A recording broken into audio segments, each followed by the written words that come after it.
Hallelujah. कुछ आवाज में दम नहीं, हम परमेश्वर की स्तुति हो कह रहे हैं और उसमें भी कंजूसी। आज जीवन के उस पहलू पे बात करना चाहता हूँ जिस पहलू से रोज मर्रा हम जूझते हैं, रोजाना, हर दिन, हर पल, हर लम्हा।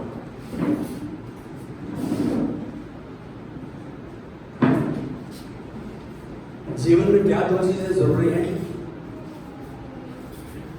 क्या आप मेरे साथ हैं? जीवन में क्या दो चीजें जरूरी हैं?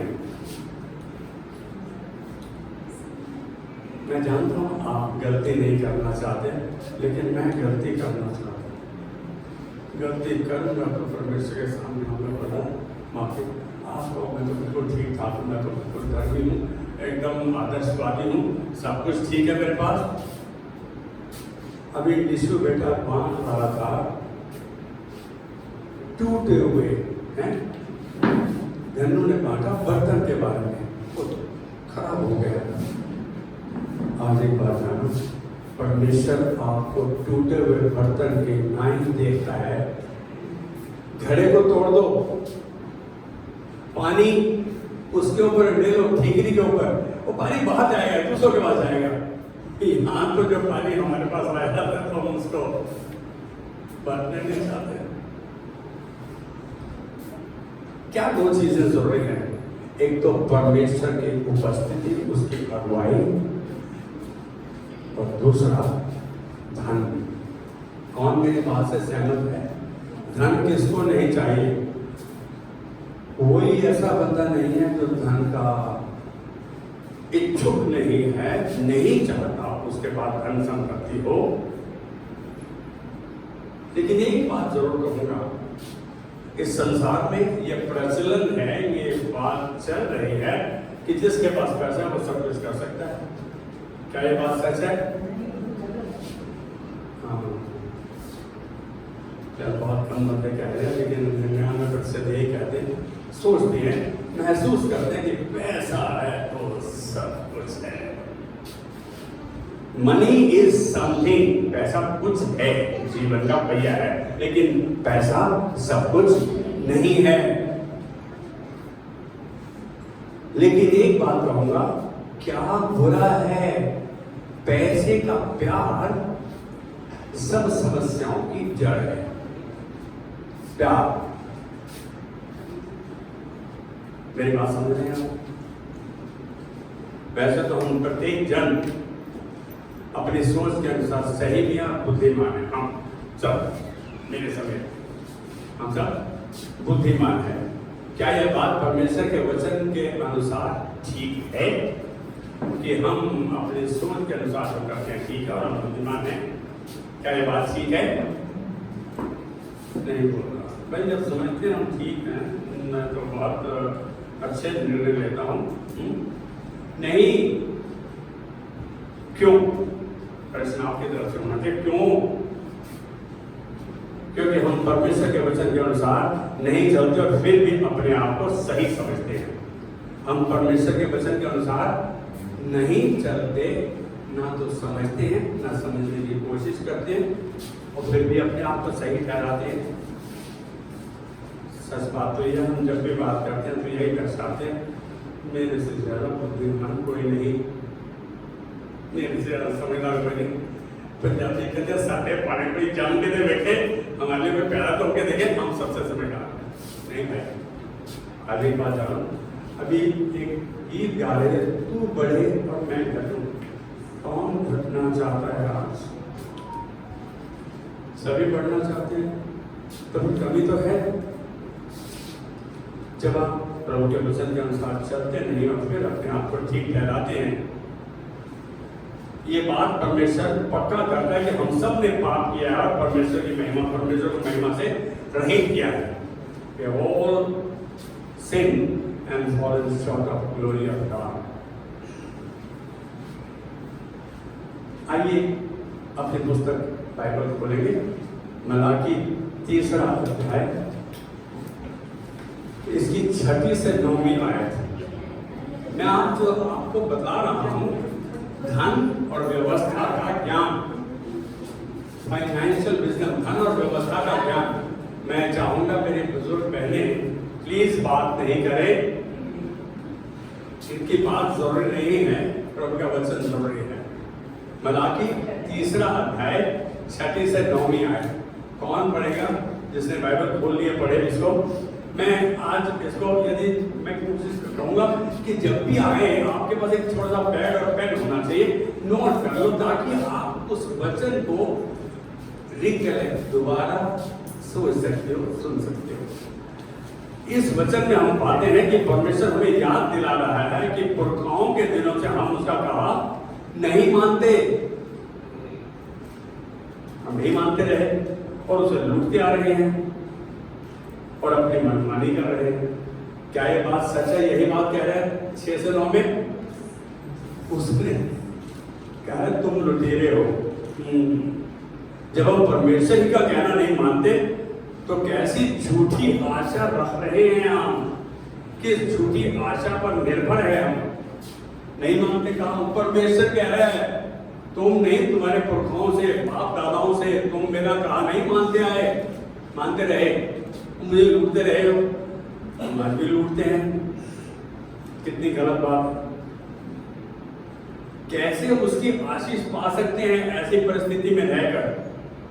ऊपर क्या है थोड़ा ध्यान से देखें तो यह उसकी न्यायिक टिप्पणी है, उसका जजमेंटल व्यू है। ये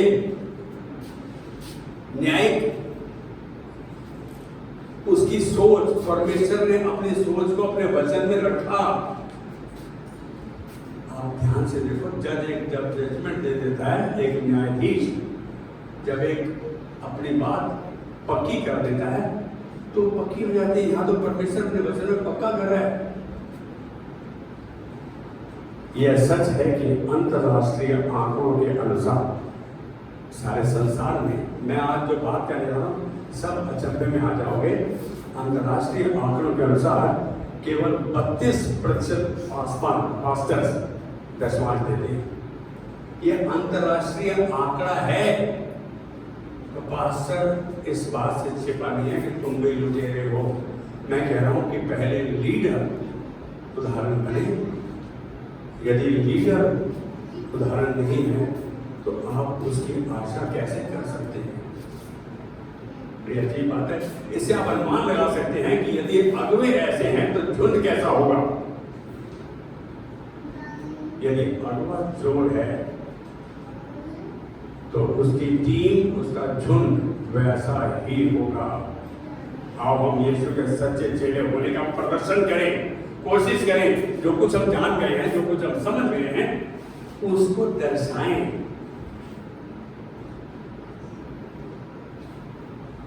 यीशु ने बांटा विश्वास।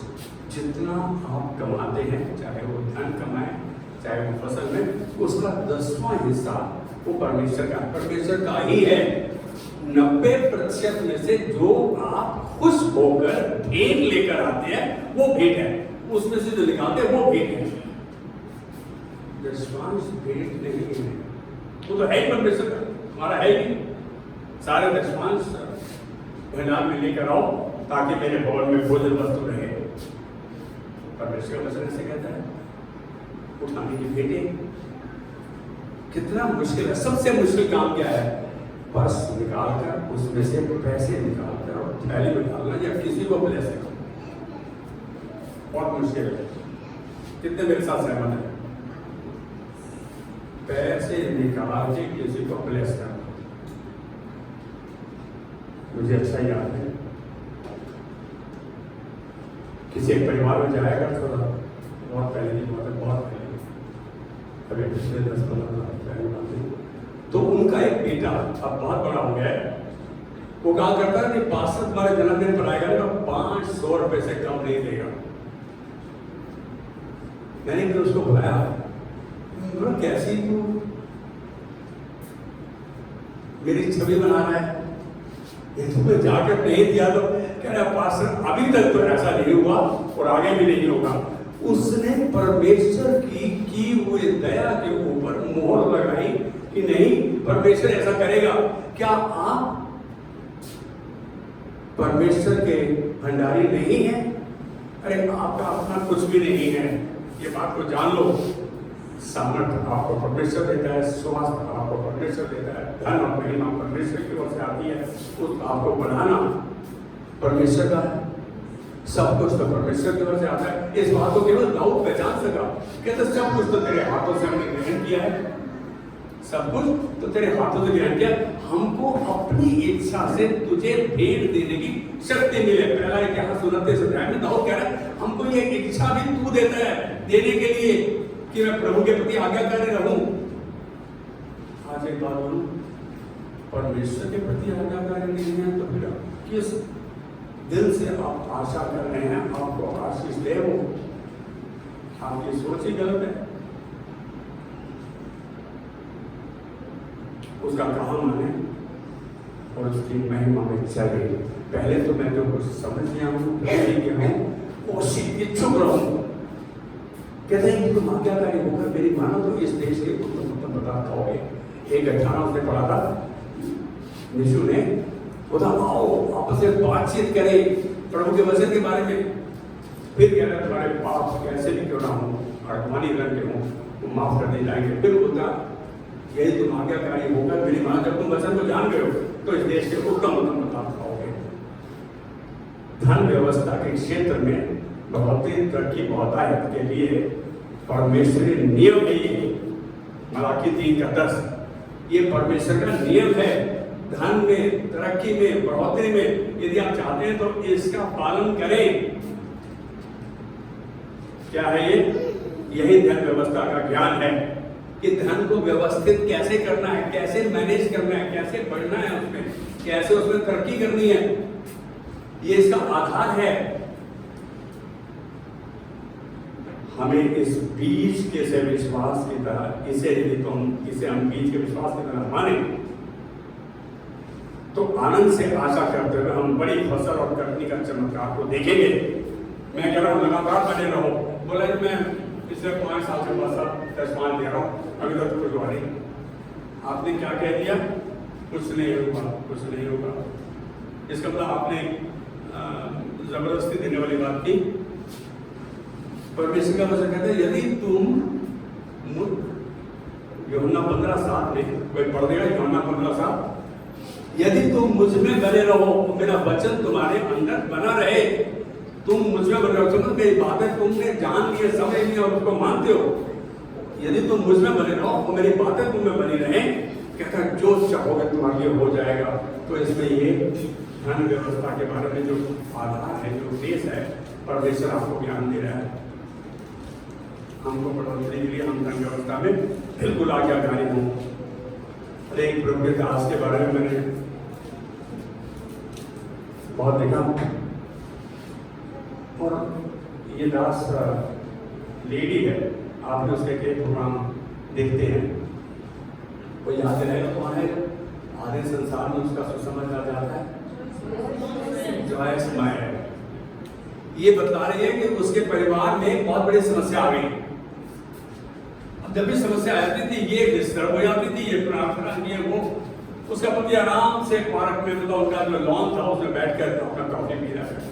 कहती कैसे बंदे हो तुम हैं, तुम्हें बिल्कुल चिंता नहीं है, तुम बिल्कुल भी इस बारे में संवेदनशील नहीं हो। वो आराम से कॉफी पी रहा है। उसे मालूम है दूसरे दिन वो जब चर्च गया तो उसकी जेब में जितना था उसके पर्स में उसने सारा का सारा थैला निकाल दिया। कहता करो मैं बीज की तरह डाल रहा हूँ, मुझे मालूम है तुम मेरी समस्या को जानता है। उससे बाकी कुछ नहीं कहा। उसकी पत्नी जो कि आधे संसार से ज्यादा में प्रचारक गया, कह रही है मेरा पति जीत गया, मैं हार गया। उसे दिख गया कि आपका एक्शन चीख कर पुकार रहा है। आप परमेश्वर के पास आए, उस समय आपके पास कुछ नहीं है, जो है वो भेंट में डालो, परमेश्वर को बोलो प्रभु मैंने तेरा कहा माना, अब जो तूने करना बंद होगा। आज एक बात बताऊं, मैं एक रहस्य बता रहा हूँ, बहुत पहले की बात बता रहा हूँ मैं, लेट 90s की। 90 के अंत के क्षेत्र की सत्र की बात बता रहा हूँ। मेरे पास यदि पैसे आए तो मैं अपने अलमारी में लॉकर खोल के बैठता था, 10वां हिस्सा अलग कर देता था और वही कहता था, प्रभु जो तूने कहा मैंने किया, अब जब तूने करना है तू कर। आप उससे पापा की तरह बात कर सकते हैं। क्या आप उसका काम मानते हैं? जो बच्चा अपने बाप माँ का कहना मानता है ना, वो मामा पापा से खुल के बोल सकता है। वैसी बातचीत हमारी परमेश्वर के साथ होनी चाहिए। हम धन को व्यवस्थित, धन की व्यवस्था में ज्ञान में परिपक्व होना चाहते हैं, परफेक्ट होना चाहते हैं, हमारे पास सब कुछ हो, हम कुछ भी कर सकें। परमेश्वर तो यही चाहता है कि उसके जन गरीब ऐसे नहीं हो। लेकिन ये सब कहाँ आएगा? कहाँ मानने से आएगा? परमेश्वर ने कहा मैं ऐसा करूंगा, यदि तुम ऐसा करोगे तो मैं ऐसा करूंगा। कह रहा सारे दशमांश भंडार में लेकर आओ ताकि मेरे भवन में भोजन मत रहे। ऐसा करके मुझे परखो, देखो मैं आकाश से झरोखे खोलकर तुम पर आशीष की अपरंपार बारिश करता हूं कि नहीं। परमेश्वर बाहर किसी परिस्थिति लाना चाहता है धन के संपत्ति के संदर्भ में, लेकिन हम हैं कि शॉर्टकट मान जाते हैं। मैं फिर एक उदाहरण पूछ रहा हूँ। किरण, आज परमेश्वर को 1 करोड़ रुपया दे देता है, 1 करोड़ रुपया, क्या करेंगे? क्या करेंगे? तेरा क्या एक्शन होगा? तेरा पहली प्राथमिकता क्या होगी? 1 करोड़ रुपया तेरे पास आ गया शाम को, बहुत बुरा है, ये पागल हो जाएगी, इसका ब्लड प्रेशर बढ़ जाएगा, इसके घर वालों को खाने को पड़ेगी। पहला एक्शन क्या होगा? नहीं, खाली धन्यवाद इसने कहा रिस्पॉन्स नहीं देंगे 10 करोड़ रुपया चर्च में, पागल, चर्च को इतने पैसे क्या नहीं चाहिए? परमेश्वर में तो बहुत कुछ है। हाँ, उसके स्रोत कौन है? उसके स्रोत, उसके भवन में भोजन वस्तु रहेगी, क्योंकि आप उसका कहा मानते हैं। परमेश्वर का भवन ये है परमेश्वर का भवन। ये भवन कैसे बनेगा? चाहे वो स्वाभाविक रूप में हो, पारिवारिक रूप में हो, चाहे वो भावनात्मक रूप में हो, आत्मिक रूप में हो, आर्थिक रूप में हो, कैसे रूप में कराओ, ये तभी बनेगा जब हम परमेश्वर का कहा जानेंगे और कहे को मानेंगे, कहे पर चलेंगे। मैं मानता हूँ, चलो हमारी तू जो मर्जी कर। हमारी कमजोरी पैसा है, लेकिन पैसे को अपनी कमजोरी न बनने दे। परमेश्वर की महिमा के लिए उसने जैसा कहा वैसा इस्तेमाल करें, जैसा वो कहते वैसा कर लो। मैं कभी कभी ऐसा बोलता हूँ, मुझे ऐसा प्रभु ने कहा, ऐसा मुझे महसूस हुआ, तो मेरे अपने बच्चे मजाक उड़ाते, वो मजाक उड़ाते उड़ाने मुझे बुरा नहीं लगता, क्योंकि परमेश्वर ने कहा मैंने किया। मेरी बात को समझ रहे हैं आप? परमेश्वर को देने वो उससे लेने, ये 2 चीजें 3 चीजें बात करता हूं मैं। परमेश्वर को देना और उससे लेना। बुआई और कटाई, इसका समय, मतलब आप फसल को बोते हैं और काटते हैं, उसका समय, ये दोनों सिद्धांत हम तब तक देखते रहेंगे जब तक ये सृष्टि है। इसका मतलब बुआई और कटाई का सीजन लगातार चलता रहेगा। आप बो रहे हो, आप निष्पांश और बेटे बो रहे हो परमेश्वर के भवन में, तो आप कटाई फसल, बड़ी फसल काटोगे।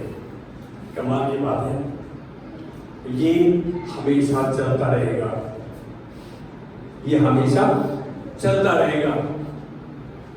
कुछ लोग बड़े संपन्न हो जाते हैं, कुछ नहीं होते। वो होते हैं तो चोर है, तो सारे ब्लैक का पैसा सारा ऐसे करते हैं, लोग ऐसा करते हैं। हम किसी के बारे में टिप्पणी करने का क्या अधिकार है? किसी के बारे में सोचने बोलने का क्या अधिकार है? हम अपने आप को, यदि तुम बदलाव को देखना चाहते हो तो खुद बदलो पहले, तुम किसी को नहीं बदल सकते। हम अपने आप में बदलाव को ला सकते हैं। ये मेरा निर्णय है कि मैं आज से प्रभु तो दाऊद ने क्या कहा? कहता है प्रभु मैं शपथ खाता हूं, भजन संहिता 119 का 106, कहता है मैं शपथ खाता हूं कि तेरे धर्म में नियमों का पालन करूंगा मैं। दाऊद संसार का सबसे अमीर व्यक्ति था, अमीर। उसका पुत्र सुलेमान, उसको प्रभु ने कहा कि मैंने आज तक किसी को इतना धन संपत्ति नहीं दी जितना तेरे को देता हूं मैं। आप दाऊद से अलग नहीं है, उससे बढ़ के हैं, यीशु की पीढ़ी के हैं आप उससे ऊपर जाना चाहिए आपको। विश्वास का बीज उस सेवकाई का बीज है जिसे हम उत्पत्ति के 18वें अध्याय में पाते हैं। 18 का 1 से 15 ध्यान से देखो। आप भी विश्वास का बीज प्यार, आशा और विश्वास के साथ विश्वास के द्वारा लगातार हो, बाढ़ किसी आशीष व चमत्कार को देखोगे, बाढ़ किसी आशीष को देखोगे, चमत्कार को देखोगे। मौका आपके हाथ में है, इसे जाने नहीं दो, पकड़ लो। मेरी बात को समझ रहे हैं? हम सुनते हैं प्रभु सुनूंगा, सब कुछ लेकर करूंगा, कहता है मैं परमेश्वर की मन की कर रहा हूं या अपने मन की कर रहा हूं? ध्यान से सोचो। आज्ञाकारी होकर इसे थाम लो, थामे रहो, सच्चाई को जानो कि आपका दशमांश एक चुनाव नहीं है, ऑप्शन नहीं है। आपका दशमांश का देना या भेंट का देना एक चुनाव नहीं है। पृथ्वी पर आपके विश्वास के चलन की मोहर है। आप जब मानते हैं तो प्रभु इस पृथ्वी पर आपके विश्वास की मोहर है वो, कि प्रभु मैं तेरा कहा मानता हूं, तू मेरी प्राथमिकता है, जो तूने कहा मैं उसको मानूंगा और उस पर चलूंगा। ये विश्वास का चलन है। रोमियो 1:17 में कहता है धर्मी जन विश्वास के द्वारा जीवित रहेगा। The just shall live by faith। कितनी बड़ी बात है। बुआई व कटाई, बोने व फसल के काटने का समय, लेना मत देना, ये सब हमारे विश्वास ही के द्वारा दर्शाए जाते हैं। सारी चीजें हमारे विश्वास को दर्शाती हैं। क्या आप विश्वास करते हैं? विश्वास रखते हैं? विश्वास से चलते हैं? यह आप पर निर्भर करता है। चुनाव, मैं कह रहा हूं कि दशमांश चुनाव नहीं है, लेकिन हम चुनाव कर लेते हैं कि प्रभु यस, सारे के सारे हमारे विश्वास पर आधारित हैं और इनका चमत्कारी असर इसके परिणाम को दर्शाता है। मेरे बड़े भाई उसको कभी कभी बहुत बार ऐसा बोल चुके हैं, तेरी मौज है, जितने का मर्जी चेक काटता, जो मर्जी पैसा देगा। मैंने भाई को बोला आपने अपने जमाने में मौज की, खूब मौज की, मैं अब इस उम्र में आनंदित रहता हूँ क्योंकि मैं परमेश्वर का काम मानता हूँ, उसके कह के चलता हूँ। तो मैं उसके दिए हुए प्रयोजनों का, उसके दिए हुए मैं तुमको दानों का आभार प्रकट करता हूँ जब मैं उसका काम मानता हूँ। बहुत अच्छा लगता है। आप उस अच्छे लगने को दर्शा नहीं सकते। अरे वो क्या करना चाहता है आपके द्वारा, आपको कितनों के लिए आशीष का स्रोत बनाना चाहता है, ये आपके चुनाव पर निर्भर है, आपके हाँ करने पर। प्रभु तेरे वचन के बारे में मैं हाँ करता हूं और मैं इसे नहीं करूंगा। कहां कहते हैं हम? कितनी बड़ी बात है। ऐसा करने से हम अब्राहिम की आशीष पाते हैं और देने में बढ़ते हैं। परमेश्वर का अब्राहिम की आशीष पाते हैं। अब्राहिम ने विश्वास किया, उसके लिए धार्मिकता गिना गया। अब्राहिम को शुरू से लेकर जिस अंत तक परमेश्वर ने आशीष ही आशीष दी। उस उम्र में उसको पुत्र दिया जबकि ऐसा संभव ही नहीं। आप अंदाजा लगाओ, ये है परमेश्वर की आशीष कि जब आप आशा भी नहीं करते, लेकिन एक चीज जरूर कहूंगा, लगातार बने रहने की परमेश्वर में आवश्यकता है हम सबको। इब्रानी के 7वें अध्याय में हम पाते हैं एक उस समय याजक था, उसका नाम मेल्किसेदेक था। उसके परिवार और वो कहां से आता है उसके बारे में कोई बाइबल नहीं बताती, लेकिन अब्राहिम ने जब एक युद्ध जीता और उसमें लूत को छुड़ाया, तो जो कुछ उसके पास आया उसका दशमांश उसने मेल्किसेदेक को दिया। उस समय पुराने नियम में, उस समय अभी शुरुआत थी, उसने दिया। परमेश्वर आपके हृदय में डालेगा जब आपकी इच्छा है। Are you willing and interested? क्या आप इच्छुक हैं? सबसे पहले आपके अंदर से प्रभु मैं भी आज्ञाकारी होना चाहता हूँ और अनाज्ञाकारी में नहीं चलना चाहता, मैं मेरी मदद कर। हम उसकी मदद को मांगे। आप अपने शब्दों, अपने निर्णायक वचनों के द्वारा परमेश्वर की नजदीकी में आते हैं। यहां देख रहे हैं, जब हम अपने विश्वास के बीज को बोते हैं, आज हम सीधे यीशु के हाथ में सौंपते हैं। आज हम सीधे उसको यीशु के हाथ में सौंपते हैं। हम उनको उत्तरदायित्व, उनके ऊपर जिम्मेदारी नहीं। परमेश्वर के प्रभु जो हमारे अगुवे हैं, जो हमारे गवर्निंग बॉडी के मेंबर्स हैं, जो हमारे पासवान हैं, प्रभु इनको ईमानदार, वफादार और विश्वास योग्य बना। आप प्रार्थना करते हैं? नहीं करते? ऐसा समझते हैं कि पास्टर तो पहले ही ब्लेस्ड है और क्या ब्लेसिंग चाहिए? ये आपकी सोच है। परमेश्वर आपकी सोच के बाहर आपको ले जाना चाहता है। मैं इस बात को ही आपके साथ कह सकता हूं कि मैं विश्वास योग्यता से अपने दशमांश के बीच को बोता हूं। I can say with boldness, आशीष पे आशीष पाता हूं। और इस बीज ने केवल आशीष ही नहीं, मेरे जीवन में और सेवकाई में भी बहुत आयत का असर डाला है। सबसे मुश्किल होता है आपके रिश्तेदार जो प्रभु में नहीं है, वो आपकी बात सुनने लगे, आपकी बात मानने लगे। ऐसे समय में जब परेशानी आई तो कहे, अरे इसको बुलाओ ना, किरण को बुलाओ, वो प्रार्थना करेगी। मनोज को बुलाओ, अपर्णा को बुलाओ, अरे विधि को बुलाओ। क्या आप परमेश्वर के वचन को लगातार मानने में, जानने में, मानने में निपुण बनते जा रहे हैं? लगातार करते जा रहे हैं। आज्ञाकारिता के द्वारा काम बहुत इंपॉर्टेंट है। आप भी अपने विश्वास का दशमांश मांगेंगे परमेश्वर के राज्य में, प्राथमिकता से कहोगे तो आप भी निजी धन के जीवन में, सेवकाई में बड़ी करनी और आशीष पाओगे। मैं आज कह रहा हूं, मैंने किया, मुझको मिला। और कई जन हैं तो मैं कहूंगा कि बहुत आज्ञाकारी है, लेकिन परमेश्वर जानता है कौन आज्ञाकारी है, कौन आज्ञाकारी नहीं है।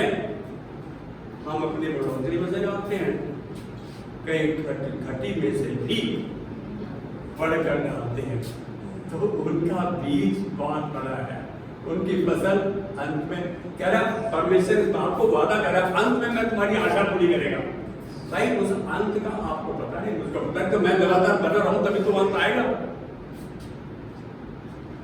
आज एक रहस्य बात, मेरी पत्नी कहा करती थी, ऐसे तुमसे पैसे निकलवाने कितना मुश्किल है, सांप की तरह लिपटे रहते उससे। मुझको बोल दिया उसने, बहुत बड़ी बात है कि तू बड़ा कंजूस है ना अपर्णा, कहना अपनी पति को। मैं एक बात बोलूं, क्या आप खुले दिल से खर्च करो, मौज करो, मस्ती करो, इसके लिए परमेश्वर ने आपको दिया? परमेश्वर ने आपको दिया कि आप बुद्धिमानी से उस धन का इस्तेमाल करें जो उसने आपकी झोली में डाला है।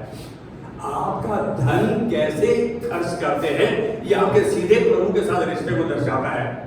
प्रभु ने मुझको दिया, मैं इसका गलत उपयोग, इसको बुद्धिमानी से, आज्ञाकारिता से करूंगा। आप परमेश्वर से कहो ना, प्रभु ये मैं 90% कैसे इस्तेमाल करूं, मेरी मदद कर। एक दिन मेरे बच्चों ने मेरे को कह दिया, बाबा आप ऐसे कैसे बन गए, ये मुझको भूलता नहीं।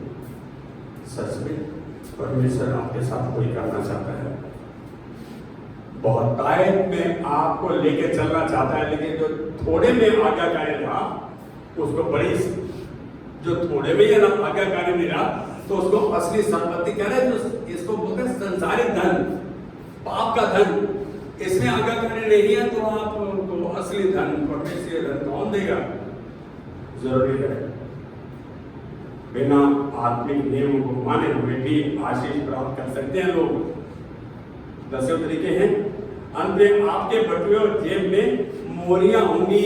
जब आप परमेश्वर के वचन जो आधार है उसको मानकर नहीं कर रहे, आपका बहुत पैसा है लेकिन आपकी जेब में होल है, मोहरियां हैं, पैसा निकल रहा है, हाथ है, चला जा रहा है, बीमारी आ गई, परेशानी आ गई, कोर्ट केस आ गए। परमेश्वर ने आपको चुना है, बुलाया है और ठहराया है, इसलिए कि आप सब आशीष के स्रोत बनो, उसकी आशीष के स्रोत। यदि मैं परमेश्वर के राज्य में विश्वास और पीस की गवाही और वचनों के आदेश को नजरअंदाज कर रहा हूँ, रिजेक्ट कर रहा हूँ, फिर भी आशा के साथ चमत्कार का इंतजार करो। मैं परमेश्वर कहा तो मान लिया और इंतजार करो, करो मेरे साथ चमत्कार कर, क्यों करेगा आप बताओ? एक बेटा हो, अपने माँ बाप का पैसा जो उसके हाथ में देते उड़ाया था, झूठ बोल देते हैं। क्या आप समझ रहे हैं कि माता पिता उस परिस्थिति में आ जाएंगे तो दोबारा एक परिस्थिति आ जाएगी, वो मांगेगा तो उसको देंगे? नहीं देंगे। बच्चे अपने माँ बाप अपने बच्चों को बहुत ध्यान से देखते हैं, कौन बुद्धिमान है और कौन बेवकूफ है। मेरे बड़े भाई ने मेरी माँ से कहा मुझे थोड़े पैसे दो, माँ के खाते में। पहले तो माँ दे दिया करती थी, अब की माँ ने कुछ एक टिप्पणी कर दी, एक बात कह दी कि मैं चुप्पी से पूछूंगी, मेरे से पूछूंगी। मेरी भाभी ने कहा था वो इसके घर में मजिस्ट्रेट लगा हुआ, जज लगा हुआ, कहते जो मर्जी कहो मैं उससे पूछे बिना नहीं। आप अंदाजा लगाओ, परमेश्वर माँ को इस्तेमाल कर रहा है ये दर्शाने के लिए मैं तुझ पे विश्वास करता हूँ। देख तेरी माँ ने तेरे बारे में नाम दिया। आज एक बात बोल रहा हूँ, आपको जन जानेंगे। कैसे ऐसा हो सकता है? क्या मैं माँ को गलत सलाह दूंगा? मालूम है कई बार पत्नियां आशीष का स्रोत बन जाती, कई बार आशीष को रोक देती। मेरे भाई ने बिजनेस स्टार्ट किया और दुकान मिली। अब दुकान में माल डालने के लिए पैसे नहीं थे, मैं विदेश में था। उस समय ऑस्ट्रेलियन डॉलर की कीमत 7.5 रुपए थी। कितनी? 7.5। मेरे भाई ने मेरे को टेलीफोन करके बोला मुझे पैसे चाहिए, कितने हजार रुपए चाहिए कम से कम। जनरल मैनेजर बैंक का मेरे सामने रहता था, इंडियन था, बहुत काबिल बंदा था। मैंने उसको पूछा, मैं बोला गोस्वामी जी मुझे पैसे भेजने हैं। कहता कहाँ भेजने हैं? डॉलर बहुत नीचे है, मत भेजो। मैं बोला क्या मैंने आपसे पूछा? कहता है मुझे बताओ मैं पैसे तुम्हारे घर पहुंचवा दूंगा। आप अंदाजा लगाइए, बैंक का ऐसा नियम है कि आपके घर पर पैसे डिलीवर कर देंगे वो, विदेश से बोलो यहाँ पे। मेरे भाई ने कहा मुझे इस तारीख तक चाहिए, रेट नीचे था। मैंने पत्नी से पूछा, जब भाई से बात करता, मैं सुन भाई को पैसे चाहिए, और उसे पता है उनका पैसे देने का रवैया क्या है। मेरे को बोलती है एसके मुझे मालूम है तुमने देना, तो फिर मैं हाँ क्यों ना कहूँ। आप समझ रहे इस बात को? उसने तो मेरे दिल की बात खोस ली। हाँ कहो भाई, तो तुम ही दोगे तो कौन देगा, कैसा भी है। इस समय उसने किसको कहा, यार आपका दरवाजा कौन खटखटाता है, जिसको आशा है कि मुझे मिलेगा। मैं जब वापस आया छुट्टी पर तो भाई रो पड़ा, मुझे तेरे से इतनी उम्मीद थी। मैं कौन उम्मीद करता है, तो इस समय तो मना कर देगा, क्योंकि उसने अपने भाई को पैसे को सही इस्तेमाल करते देखा है। क्या आज एक बात कहूं, जो धन संपत्ति स्रोत काबिलियत परमेश्वर ने आपकी झोली में डाली है उसका वाइज और जुडिशियस यूज करो, सदुपयोग करो परमेश्वर की महिमा के लिए। आप बाइबल में देखो कि आपको कैसे खर्च करना है, ये तो आपका काम है ना, कौन देखेगा? परमेश्वर के राज्य में प्राकृतिक, आर्थिक और सेवकाई के जीवन में आशीष पाने और आशीष का कारण बनने का ये एक नमूना है। मलाकी 3:10। आत्मिक में आप वचन में पढ़ना चाहिए, वचन को समझने, जानने, पढ़ने, सुनने और उसको चलने। और धन संपत्ति में परमेश्वर के इस बात को, तो मैं कह रहा हूं दोनों चीजें, आत्मिक भी और सांसारिक भी। सांसारिक मतलब धन, इस धन को जो हम कमाते हैं इसको पाप का धन बोलती है बाइबल। आप समझते हैं? मेरे पास ये अलग बात है। परमेश्वर के अनंत काल की बुराई और भलाई के सिद्धांत के प्रति आज्ञाकारिता आपके चमत्कार को आपकी झोली में डालेंगे। आप ये जानो, आप जब परमेश्वर के कहना मान रहे हो तो वो चमत्कार आपकी झोली में, यदि आप नहीं मान रहे तो चमत्कार आपके पास से गुजर जाएगा, आपको पता नहीं लगेगा। अरे यार मैं इसको ले लेता हूँ, ये चमत्कार। आज एक बात कहूँ, चुनाव आपका है, आज आपके पास है ये बात, क्या मैं परमेश्वर का मानूं या टालूं? टालोगे तो फिर झूठी आशा रखते हो, और मानोगे तो एक दिन आप उस चमत्कारी सालत को अपनी झोली में डालता देखोगे। क्या से मत्ती 6:21, अब ध्यान से देना, जहां तेरा धन होगा वहीं तेरा मन होगा।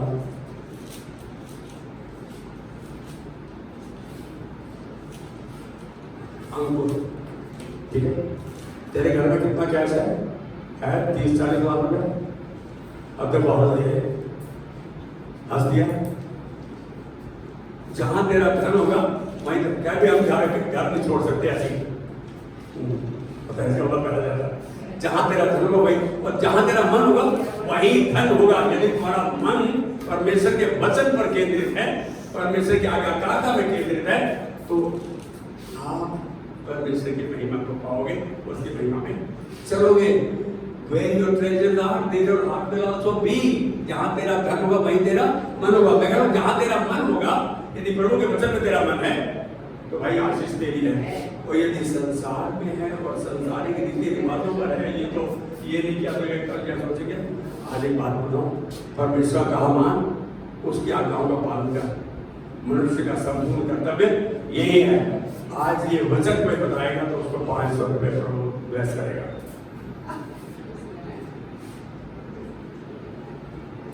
चुनाव आपका, अरे सब उपदेश 12 अध्याय 13 और 14 है, कहता सब कुछ सुना गया। सुलेमान बोल रहा है परमेश्वर का सबसे ज्यादा दिए हुए बुद्धि और ज्ञान का पाया हुआ जन, कह रहा सब कुछ सुना गया।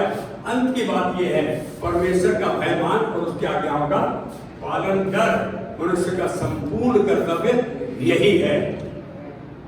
पूरा भाषा सारे बहन देते हैं, विश्वास देना शुरू तो करो। परमेश्वर आपको आपकी झोली आशीष से भरेगा। आप अपने परिवार के लिए भी, समुदाय के लिए, अपने मित्रों के लिए, सबके लिए उस समय खड़े रहेंगे जिस समय उनको जरूरत है। मेरी बात को समझ रहे हैं आप? सबोपदेशक 12:13 पढ़ो इसको। 14 कितनी अभी पढ़ने की जरूरत है। देखो मैं इसलिए कह रहा हूँ कि आप नोट क्या करो उस वचन को, एक लेटर, एक पैड और एक पेन रखो अपने पास कि परमेश्वर की आशीष को कैसे पा सकता हूं। कह रहे लोग 6:11 में, जब तुम संसारिक संपत्ति में विश्वास योग्य ना ठहरे तो तुम्हें सच्चा धन कौन सौंपेगा? परमेश्वर तो नहीं सौंपेगा। परमेश्वर सौंपना चाहता है, देना चाहता है। आखिरी आयत बोल रहा हूं, लूका 6:38 पे पढ़ दे दिवाली। लूका 6:38, यस बेटा, इवन एनीवन एल्स जिसने बोली बाइबल पढ़ सकता है। लूका 6:38, दिया करो। अब सुना, दिया करो तो मैं बोलूं दिया करो तो दिया करो तो तुम्हें भी दिया जाएगा। कैसे दिया जाएगा? लोग पूरा नाक दबा कर और हिला कर और वो तुम्हारी गोद में डालेंगे। दबा कर हिला कर है, लोग तुम्हारी झोली में डालेंगे और तुम उसे रख नहीं पाओगे।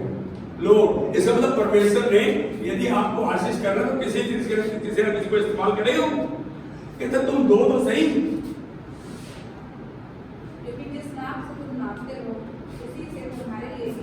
जिस नाप से तुम नापते हो उसी नाप से तुम्हारे नापा जाएगा। क्या यू से आमेन? आज धन एक बहुत बड़ी चीज है, वो हमारे जीवन का पहिया है।